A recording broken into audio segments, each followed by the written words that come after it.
પટેલ સંબોધન કરી રહ્યા છે, તો સીધા જ જઈશું ત્યાં. નીતિ આયોગ દ્વારા તૈયાર કરવામાં આવેલ સુરત ઇકોનોમી રિજનના ઇકોનોમી માસ્ટર પ્લાનના અનાવરણ પ્રસંગે આપણી સૌની સાથે મંચ ઉપર ઉપસ્થિત કેન્દ્રીય મંત્રી તથા યશસ્વી પ્રદેશ અધ્યક્ષ શ્રી સી આર પાટીલજી, મારા સાથી મંત્રી શ્રી કનુભાઈ દેસાઈ, શ્રી બળવંતસિંહ રાજપૂત, શ્રી હર્ષભાઈ સંઘવી, શ્રી મુકેશભાઈ પટેલ, શ્રી પ્રફુલભાઈ પાનસેરિયા, સાંસદ શ્રી મુકેશભાઈ દલાલ, શ્રી પ્રભુભાઈ વસાવા, શ્રી મનસુખભાઈ વસાવા, રાજ્યસભાના સાંસદ શ્રી ગોવિંદભાઈ ધોળકિયા, મેયર શ્રી દક્ષેશભાઈ માવાણી, મુખ્ય સલાહકાર શ્રી ડોક્ટર હસમુખ અડિયાજી, મુખ્ય સચિવ શ્રી રાજકુમારજી, નીતિ આયોગના સીઓ શ્રી બી આર સુબ્રમણ્યમજી, મારા સૌ સાથી ધારાસભ્યશ્રીઓ, ચૂંટાયેલા જનપ્રતિનિધિ, સંગઠનના પદાધિકારી, ઉપસ્થિત અધિકારીગણ, આમંત્રિત મહાનુભાવો, પ્રેસ મીડિયાના મિત્રો, સૌને મારા નમસ્કાર. બધાએ તાલી તો બહુ પાડી છે, પણ જેમ દેશનું ગ્રોથ એન્જિન ગુજરાત છે, એમ ગુજરાતનું ગ્રોથ એન્જિન સુરત છે. એટલે અત્યારે બરોબર તાલી પાડીને વળગી પડવાનું છે કે જે આપણે બનાવ્યું છે ડોક્યુમેન્ટ એને જેમ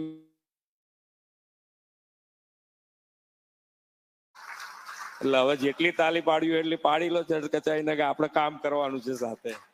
સરકાર તમારી સાથે છે, એમાં તમને ક્યાંય તકલીફ નહીં પડવાની.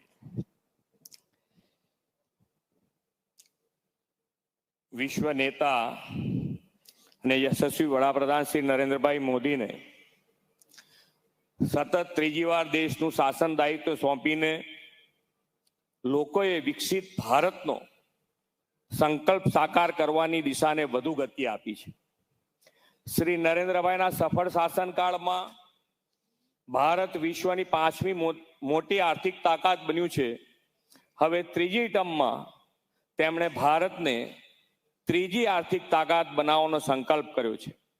આ માટે દેશના રાજ્યોના વિવિધ ચોક્કસ વિસ્તારોમાં આર્થિક, સામાજિક, ઔદ્યોગિક એમ સર્વાંગી વિકાસને વેગ આપવા જી હબ ગ્રોથ હબનો નવતર વિચાર તેમણે આપ્યો છે. નીતિ આયોગના આવા ગ્રોથ હબ માટેના આયોજનબદ્ધ માસ્ટર પ્લાન તૈયાર કરવામાં આવે છે. આજે દક્ષિણ ગુજરાતના સુરત ઇકોનોમી રિજનના સર્વાંગી અને આધુનિક વિકાસના ભવિષ્યલક્ષી આયોજનનું સુદીર્ઘ રોડમેપ એવા માસ્ટર પ્લાન લોન્ચિંગનો આજનો અવસર છે. દક્ષિણ ગુજરાતના વિસ્તારો મુંબઈથી નજીક હોવાના કારણે આર્થિક ઔદ્યોગિક ગતિવિધિના પ્રવૃત્તિના કેન્દ્રો રહ્યા છે. 1960માં જ્યારે ગુજરાત મહારાષ્ટ્રથી જુદું પડીને અલગ રાજ્ય બન્યું ત્યારે લોકો કહેતા કે માત્ર દરિયો, રણ અને ડુંગર ધરાવતું ગુજરાત શું વિકાસ કરવાનું હતું. અને આપણે જોયું પણ છે કે ઘણા દાયકા સુધી આ ગુજરાત અને ગુજરાતને જે વિકાસ છે એ વિકાસ ખાલી તાપીથી વાપીની વચ્ચે જ રહ્યો. વીજળી, પાણી, રોડ રસ્તા, ઇન્ફ્રાસ્ટ્રક્ચર એવા મોટા ભાગના ક્ષેત્રોમાં વિકાસની જે ગતિ થવી જોઈએ અને જેટલા થવો જોઈએ તેટલો થયો નહીં. 2001માં આપણને એવા વિઝનરી લીડર શ્રી નરેન્દ્રભાઈ મોદી મળ્યા જેમણે ગુજરાતના વિકાસને વૈશ્વિક સ્તરનો બનાવવાની નેમ લીધી. પાછલા દાયકાઓનો ગુજરાતનો વિકાસ અને 2001થી અઢી દાયકાનો વિકાસ એ બંનેને જોઈએ તો વિકાસ કેવો હોય, કેટલા સ્કેલનો હોય, કેટલી ગતિનો હોય તે શ્રી નરેન્દ્રભાઈના નેતૃત્વને માં આપણને સ્પષ્ટ દેખાઈ આવે. રણ, ડુંગર, દરિયો, નદીઓ બધું એનું એ જ હતું. છતાં નરેન્દ્રભાઈના આગવા વિઝન અને નવીનતમ સોચથી એ બધાને વિકાસના સ્ત્રોત બનાવી દીધા. 1600 કિલોમીટર લાંબો દરિયા કિનારો, પોર્ટ લેન્ડ ડેવલપમેન્ટથી સમુદ્ર વ્યાપારનું પ્રવેશ દ્વાર બની ગયું. કચ્છનું રણ વિશ્વ પ્રવાસનનું તોરણ બન્યું અને ધોરડેને તેઓ બેસ્ટ ટુરિઝમ વિલેજનું વિશ્વ ગૌરવ પણ મળ્યું. રણ પ્રદેશ અને ઉત્તર ગુજરાતની રેતાળ જમીનનો સૂર્ય ઉર્જાના ઉત્પાદનમાં ઉપયોગ કરીને દેશનો પહેલો સોલાર પાર્ક ચારણકામમાં તેમણે સ્થાપ્યો હતો. વીજળીનું એવું સુદૃઢીકરણ મેનેજમેન્ટ કર્યું છે કે છેક અંતરિયાળ ગામોમાં જ્યોતિર્ગ્રામ યોજનાથી 24/7 3 ફેઝ વીજળી પહોંચી. આના કારણે ગ્રામીણ અર્થતંત્રમાં પરિવર્તન આવ્યું. એટલું જ નહીં, ગામડાઓમાં પણ મલ્ટી સ્પેશિયાલિટી હોસ્પિટલ ખુલી. આદરણીય શ્રી નરેન્દ્રભાઈએ સુજલામ સુફલામ અને સૌની યોજના તથા કેનાલ નેટવર્કથી નર્મદાના પાણી ગામે ગામ પહોંચાડી જળ ક્રાંતિ કરી. જળ શક્તિ અને જનશક્તિને જોડીને બેસ્ટ વોટર મેનેજમેન્ટ કર્યું. વાયબ્રન્ટ સમિટથી વિશ્વમાં manufacturing hub, auto hub, pharma hub, semiconductor hub તરીકે ગુજરાતની ઓળખ તેમણે ઊભી કરી. વાયબ્રન્ટ સમિટની આ સફળતાના પગલે રાજ્યમાં મોટા પાયે રોજગારી મળતી થઈ.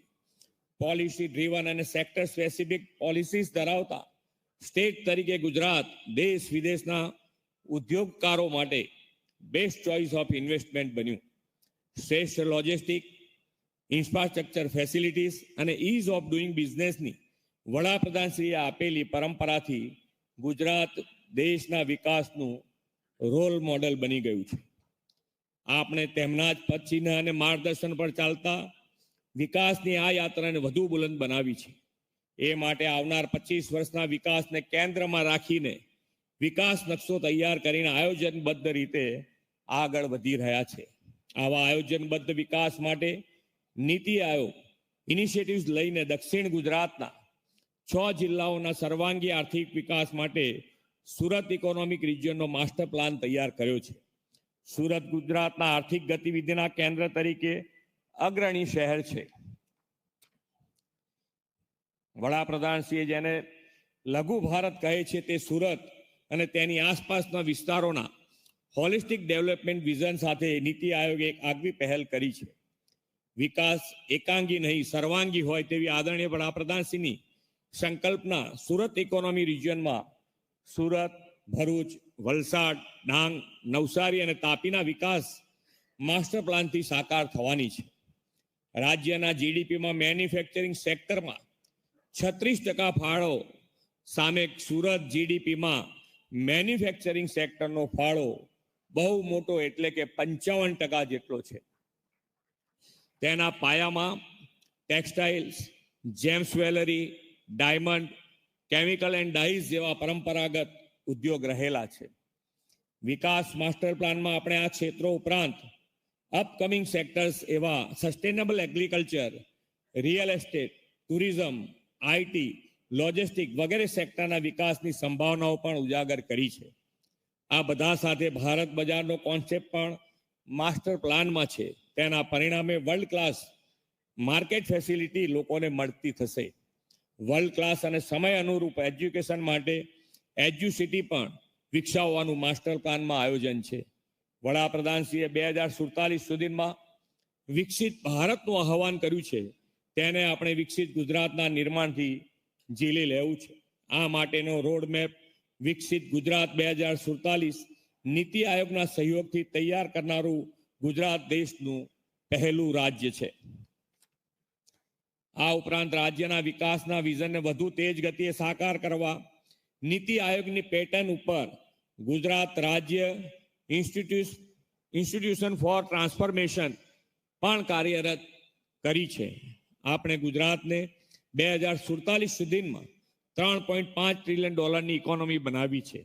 આ માસ્ટર પ્લાનને માત્ર અહેવાલ સ્વરૂપે ન જોઈએ, પરંતુ આ 6 જિલ્લાઓમાં તેના વ્યાપકપણે અમલથી સમગ્ર દેશના ઇકોનોમિક લેન્ડસ્કેપમાં મોટું પરિવર્તન લાવી શકીશું.